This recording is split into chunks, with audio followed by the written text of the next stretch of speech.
За өнөөдрийн миний өргөе. Энэ хэлцэх асуудал дээр байгаа эрүүгийн иргэний шийдвэрлэх ажиллагааны тухай хууль, нэмэлт өөрчлөлт оруулах тухай хуулийн төслийн талаар зарчмын зөрүүтээс санал хураах гэж байна. За улсын хурлын чуулган дээрээс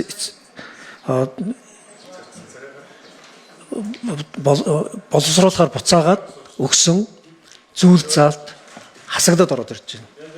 Чуулганы хуралдаан дээр одоо санал хураалгалгүйгээр за эцэслэн боловсруулах чиглэл авъя гэж хэлжээд тэгээд эцэслэн боловсруулах тэр чиглэл дээр энд болохоор ингээд огт байхгүй санал хураалт авахгүй хасаад ороод ирж байна. Ажлын хэсэг дээр.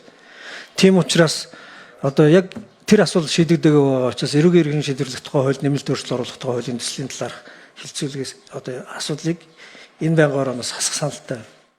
Асуудал нь юу гэсэн бэ гэхээр эрүү шүүлт хэрэглэж авсан мэдүүлэг болон бусад нотлох баримтыг хэрэг эрүү шүүлт авсан тогтоогдвол хүчингү болохоос гадна эрүү шүүлтэнд өртсөн тэр нотлох баримтын их сурвалжийг өөрийг нь яллах талын их сурвалж болохгүй байх тухай заалт байхгүй юу?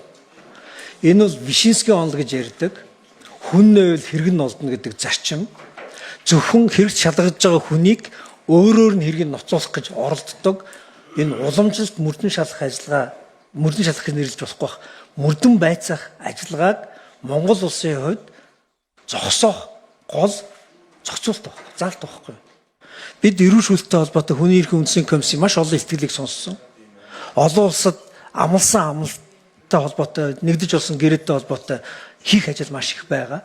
Гэтэл энэ асуудал дээр жоохон зориг гаргаа шийдэж чадахгүй тэгээд дигийн бус